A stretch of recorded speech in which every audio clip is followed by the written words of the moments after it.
Hey, so amazing. You see how they playing? LiveWire, it's all about sports and entertainment. You don't wanna miss it, so official like you never seen. Keep it going till the whistle blowing from the referee. Everything from highlights and stats. You know that we gotta run it back, whether on the field or the court. You know that this is where it's at. Subscribe, no delaying. This is LiveWire, sports and entertainment. Let's go. What's good, Washington Commanders fans? All right, we have a lot to dive in today. We're going to talk about Josh Harris group. He has another guy in the mix, another partner, so to speak. One of the richest Colombian families there is, Alejandro Santos Domingo. Plus, we're going to talk about the potential bidding war for the new stadium for the Commanders. And is RFK in the mix to be renovated, to rebuild, or, to come back home to RFK? We're going to dive into that too. And also, some Chase Young update. Some of y'all might be mad because Chase Young's name has been getting called in trade talks, him and Montez Sweat. So we about to dive into this right now. All right. So first of all, I'm going to start off with Josh Harris. He's close. They are close to making an announcement for the team. As y'all can see, my official authentic Sam Howell hat, number 14. I have the link in the bio for y'all to go ahead and cop that. So one of America's wealthiest families is part of the $6 billion bid to buy the Commanders with Josh Harris, Mitchell Rouse, Magic Johnson. So the guy that's involved, his name is Alejandro Santos Domingo. Now his family is he has a family of investors from Colombia, and part of the big group with Josh Harris and all them, as I mentioned. Now also part of that group is Mitchell Morgan, CEO of Morgan Properties, which is said to be the largest apartment owner in the states of Maryland, Pennsylvania, and New York. Now, we have been talking about the stories since the end of time, since it's been there, but now there could be a decision sometime this month, sometime May. They could be making an announcement. Everything is a preliminary stages right now, but nevertheless, we all know that Josh Harris and his group is going to take this all the way to the bank, all the way home. So we all know that the group had reached a principal agreement with the NFL from Dan Snyder about $6 billion. Word was Daniel Snyder was looking for $7 billion. Everybody was clamoring for Jeff Bezos, which I was not a fan of Jeff Bezos. And I had my, because there was so much stuff out there about him. But me personally, I definitely didn't want no Jay-Z a part of this whole thing either, because I'm not a fan of Jay-Z, But nevertheless, if you look at how Josh Harris is running the 76ers, and the 76ers are in the playoffs, his hockey team, the Jersey Devils, you will want somebody that come in and knows sports business, and especially you got a guy like Magic Johnson that's part of the LA Sparks over there and the LA Dodgers, even though the Dodgers is not doing well right now, but still, nevertheless. Now it is unclear how much money Morgan and Santos family are contributing in this bid. You know what I'm saying? But nevertheless, I think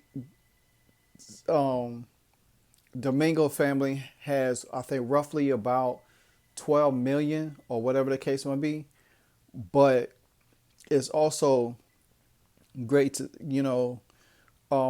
and that is more than what Josh Harris and Rouse had. Now, if you combine them, that they have more, but individually is less.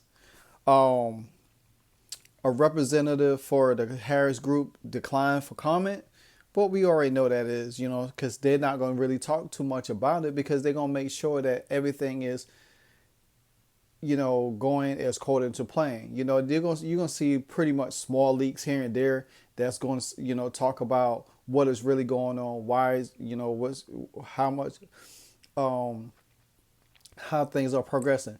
And I also believe that, let me see, we already into what, this first full week of May.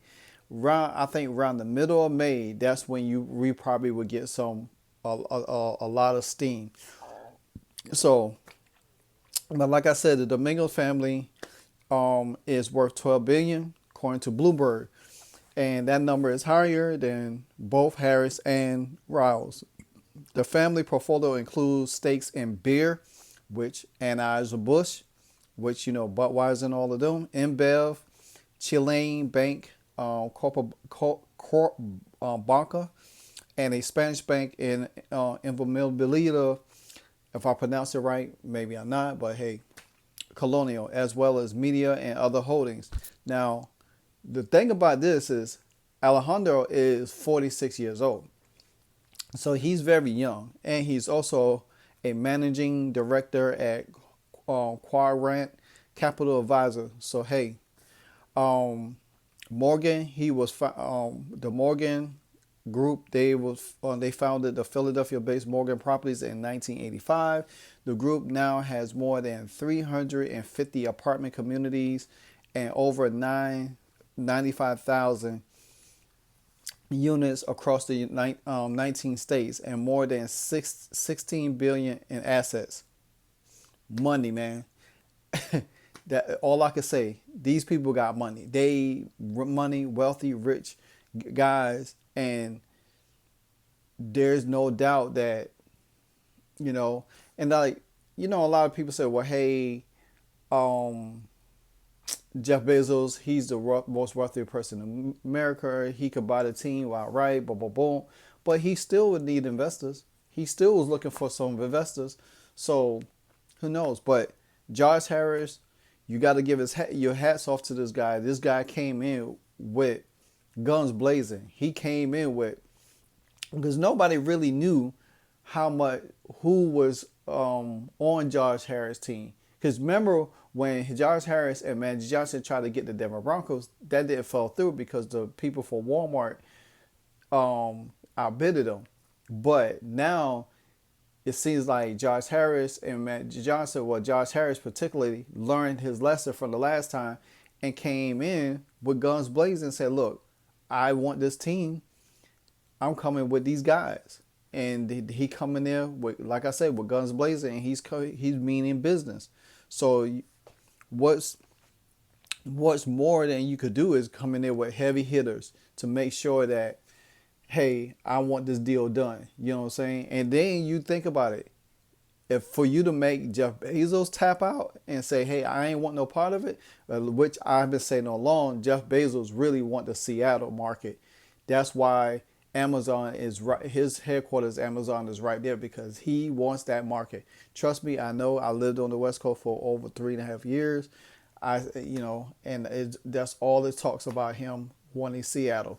So, but like I said, we all know that the Harris Group sent their agreement in principle to the NFL to inform a review last month, and the league has privately expressed their own concerns, according to people familiar with the process. But those concerns is not enough to stop them from purchasing the team, because if I'm not mistaken, I think they already sent it back for them with approval for whatever, or they have to revise it or whatever the case may be. Any sale will ultimately require approval of 24 of the league 32 owners, which we already know that. So the NFL formal approval process will also include vetting minority partners. There are other unidentified LPs already committed to the Harris Group, and others could join to a later date. When Rob Walton purchased the Denver Broncos last year for 4.6, his group announced a number of investors such as FS1 driver Lewis Hamilton and former Secretary of State Condoleezza Rice, uh, after the agreement was signed. Harris, the co-founder of Apollo Global Group, has a sports portfolio that includes Harris Blitz Sports and Entertainment. No, Harris Blitzer Sports and Entertainment. Let me get it right. Which owns the NHL New Jersey Devils, the NBA Philadelphia 76ers, and Prudential Center, and a piece of English soccer club Crystal Palace. He also part owner of the NFL's Pittsburgh Steelers. I didn't know that. Now that's crazy because they always just talk about the Philadelphia 76ers and the New Jersey Devils, but I didn't know he was part owner of Pittsburgh Steelers and a stake he would need to sell if the Commanders deal goes through. So definitely he would have to sell that stake. So I didn't know Josh Harris had owned that. Well, that's pretty good right there. So hey, well, I think for me personally, like I always said before, I was sticking with Josh Harris since the beginning. I've been talking about it. I've been wanting it. I've been looking for it. And that's where I'm looking for our deal to go through with the Josh Harris group. So with that, now let's talk about something that is so dear to us, really, really passionate to us, something that we really like. We want our Washington Commanders to come home to the RFK Stadium. Yes. Anybody that knows RFK Stadium, anybody that knows what RFK Stadium stands for, anybody that knows what it means to have RFK Stadium there, man, come on. You have to understand RFK Stadium is legendary. It's a legendary stadium. It was one of the best stadiums in NFL back then. From 1961 to 1985, I do believe. So much history, so much history, so much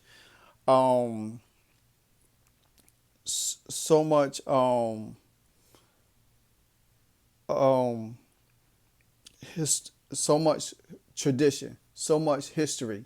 You know what I'm saying?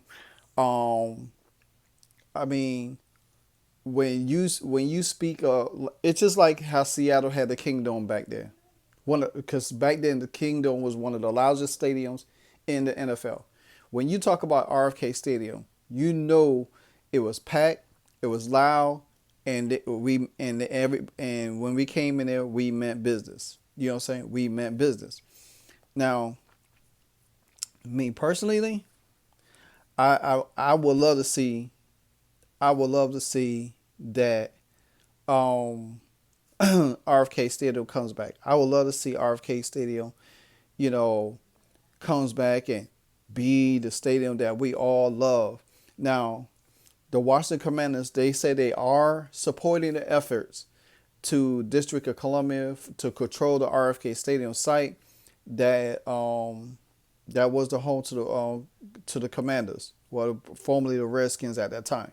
Now, a team spokesperson said Thursday officials are communicating with stakeholders at the federal and local level at the RFK site. Now, they also went on to say that we are sharing a vision of potential venue that will create jobs and economical growth for the region and the compatible with the surrounding communities and the election leaders of the district, the spokesperson said in a statement sent to the Associated Press. Now, the land is about roughly 2 miles east of the United States Capitol and is currently owned by the federal government. And congressional control is one of the biggest obstacles potentially building a new state-of-the-art stadium on the site, the future of which has been a matter of considerable debate. Now, I think because they did all of this stuff with Daniel Snyder and went through all of this litigation with them, I think it could be it could be in play. It could be reopening talks and how they were able to maneuver it. Me personally, I know I listened to Rick Steiner earlier today, and he was talking about parking and stuff like that. I think if they build it upward, now I think if they build parking, when they build, if they say they was to build the stadium again, now they build it higher, but had parking, like parking garage underneath the stadium, you know what I'm saying? Or to the side of the stadium where you get out and go walk up or whatever the case might be, where you can eliminate some of the parking lot parking, you know, have some there, but have some there. Now we also on the model of the new stadium that was Daniel Snyder had wanted years ago. Would that stadium still be in play? Don't know. There could be a whole new design for that because that stadium was supposed to have gambling, hotels, you know, where people stayed in, shopping, shopping, gift shops, and all of this stuff there. So, me personally, I don't know what would happen, but I do believe that if the fans get their wish, then it would be something special. Now, but also that with that said, now a report from Front Office Sports said that two Virginia legislators are pushing a safeguard their taxpayers because if they do say if they do get the stadium approval of stadium, then they don't want the taxpayers to be hit for, you know, for contributing to the new stadium. They want to make sure that there's a provision in place for the taxpayers and everything like that. So now they said that there's a potential three-way battle for the new Washington Commander Stadium under new ownership.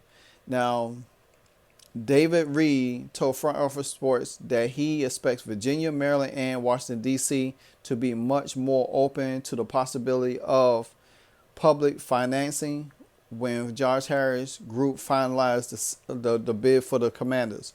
Now, this is going to be crazy because a lot of people had issue about the stadium being in Virginia because of travel.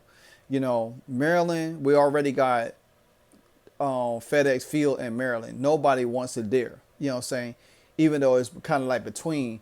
But if you was to put it back in D.C. where it's supposed to be at, then you will have everybody around the whole region packing in. You know what I'm saying? Now, don't know what the capacity for the new stadium will bring. That's something they're going to have to work out because you best behold, Josh Harris don't put a new stadium in play, then they definitely will have a lot of people coming. People will travel just because they want to be there. They want to experience it. But the one caveat to that situation is this team has to win, man.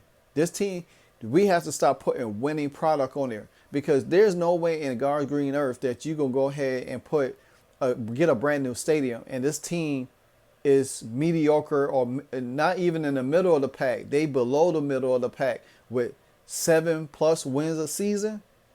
Nah, I see Josh Harris coming in there, and to be honest with you, this is probably another video probably towards the end of the week. You know, maybe tomorrow I'll talk about what the fate of the coaching staff, you know, besides Eric Bieniemy, when Josh Harris don't take over. I'm going to dive in a little bit more about that.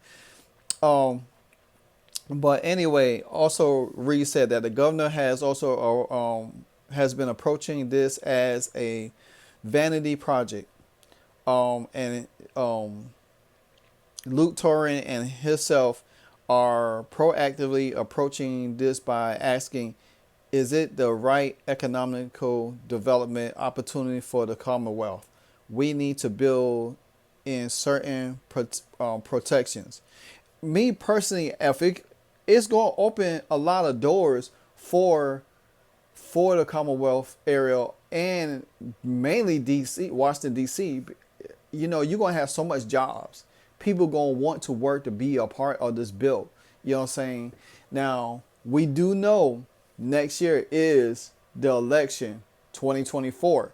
So what I think whatever happens to that election, whether it's Biden get reelected or there's somebody else, it's going to have a profound impact on if that stadium will get the proper blessing from the federal government to be back. And this is why you have three areas that's trying to battle to get this, because next year is going to be a crucial point. You know what I'm saying? Also, there is no current stadium legislation, although many in Richmond expect Governor Glenn Youngkin to send down a bill to study the recreation of a stadium authority in a special session in the coming months. Reed and Torrent are seeking an incentive-based approaching the taxpayers' backing, along with an end-of-life plan for stadium site. Just because we have different legislative scheduled for Maryland and D.C., we do not want to be left out in the conversation. Reed said. So it's going to be very, like I said, it's going to be very, very interesting just to see this come to fruition. I think this stadium could help worldwide. I mean, not worldwide, but statewide for all three areas. But you're going to have to find a common ground for this. So, but if hopefully Congress, I think, like I said before early on, I think the reason why this never been much of a talk, it's been a whisper. I say a whisper, not a real full-fledged talk, because of Daniel Snyder. Daniel Snyder was the stranglehold on the franchise and stopping us from moving forward to get something nice. Now, hopefully, Josh Harris will come in there and they put their stamp on there. And I think before anybody thinks about giving approval for a new stadium, they probably going to want to see this team win games, get into the playoffs. You know what I'm saying? Make some noise. We might not get nothing if we losing. You know what I'm saying? We might not. You know, I think it's one NFL team right now looking for a new stadium. Our attendance is bad. Our attendance is bad. We had the lowest attendance in the league. You know what I'm saying? I mean, they only, when you see our home games, yeah, you see it look packed, but it's still empty. There's more seats to be filled. You know what I'm saying? Now, Jason, or what? I think Martin Mayhew, I think Jason Wright said that now that they know that some of the suites been filled up and whatever the case may be. I mean, whatever that means. But I just think that, you know, once this team be sold, I think everything will come in place, but it's gonna be slowly. Now, you, like Rick Snyder did say, you probably have like a 2-year gap, and roughly now you like really in there. If you're gonna get approved for something needs to be happening like kind of quickly, and you know, on the up and up. You can't wait a number of years, because the Washington Commanders lease for RFK, I think is up in 4 years. So you really need a 2-year time span to get a new stadium and be able to transition into that new stadium, you know, because you don't want to not have, you know, your lease run out, then you probably have to renew again and be stuck in that stadium for another few years. So it's now or never, to be honest with you. It's now or never. So now there's a little caveat to my next segment. Now, I've been dropping videos. I've been sharing a lot of videos talking about Chase Young and Montez Sweat. Some people say no. Some people like Chase. Don't get me wrong. I like Chase and I like Tez. I mean, I would love to, I would love to see if we could keep both of them. I mean, I think he can, but you're going to have to stretch out a lot, because right now, listen to Mark Klein today. He was talking about, I think, Chase Roulier and somebody else could be getting cut, and roughly will help Washington save a little bit more money. where they could probably, because they only got like 3 million cap money right now, and that is to go get towards their free agents that they are not free agents, but they draft picks that they draft. And then, they had a little bit money that they shell out to some of these undrafted free agents. But at the same time, Chase contract, Chase contract is like what? I think 17, and it'll be higher next year. Now, if you don't find a trade partner for them, then you're gonna be stuck. And I think Ron Rivera them kind of like, soon as they did Deron Payne contract, I think they should have brought Tez to the table and rework his contract. Now, who is expendable out of the two? I mean, Tez is proven. He's proven for the last few years. Chase, he's been proven for 1 year, been not playing well the year before, and then he got injured. So this is a make or break year for him. I mean, you got to think about it. If Ron Rivera neglected to keep both of these guys, how in the world are they going to sign both of them? You know what I'm saying? Because me personally, I think Ron should have picked up Chase fifth-year option. That would keep him all the way through next year. Then you could have probably worked out a deal for him and then try to sign Tez a long term. And then what you do, if you did pick up his fifth-year fifth-year option, you could have still found a trade partner for him. Now you're if you think about it, you're back against the wall through the whole situation right now. You know what I'm saying? Your back's against the wall, and then what's going to happen is that you're not going to find somebody, because if you think about it, the Chicago Bears been linked to Chase Young. First it was Deron Payne. We got him done. Then it was Montez Sweat. Now it's been Chase for the last few times. And even the Houston Texans wanted to be in on it. Now, did Washington try to make a trade with Chase Young in the draft? Who knows? Because knowing what we know about this draft just past weekend is crazy. So I won't be surprised if they did offer up Chase Young. Now, a lot of people love Chase. They want to see him prove, want to see him to get back. But me personally, would our defense take a blow if we was to trade him for draft picks? I don't know. I really don't know what angle would they do. And I could see them keeping them. I think they could keep both of them and find a way to work out. If they could create a lot of cap space. Now, one way it could work, make cuts, save a lot of money to distribute. And also, you could rework, you could rework Jonathan Allen's contract. You know what I'm saying? You could probably see if you could work Kendall Fuller for 1 more year. Work his money for a little bit less and add that to that and see if you could get a long-term deal with Tez. You know what I'm saying? And then in Sweat, you could say, hey, you know what? Or you could franchise tag. You could put the franchise tag on I think you could put the franchise tag on Montez Sweat.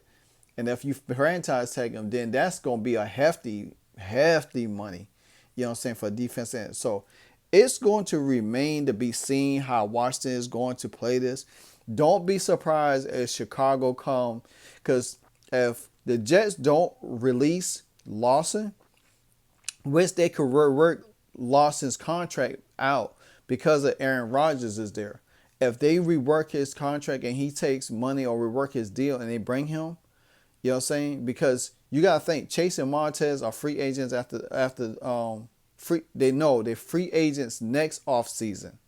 So they're not free agents this year. Next offseason, they free agents. And because we all thought they could have been traded through the draft, you know what I'm saying? And then, we got word that Chase, the 5th-year option, wasn't being picked up for 2024. But now either one of them could be extended after the season, but like I said, it remains to be seen what Washington is going to do. I think Ron Rivera backed himself in the corner by not picking up that 5th-year option. I think there was still a way because our salary cap goes up next year. I think to almost 1 mil. I think up to 1 million. You know what I'm saying? So I do believe that at the end of the day, it's going to take some finagling if they decide to keep both of these guys together. We will remain to be seen. But until then, guys, continue to like, comment, subscribe, and make sure that you hit that like button every time I drop a cold hard video for you. This your boy LiveWire Sports Entertainment. Until then, hail to the Commanders. Let's go.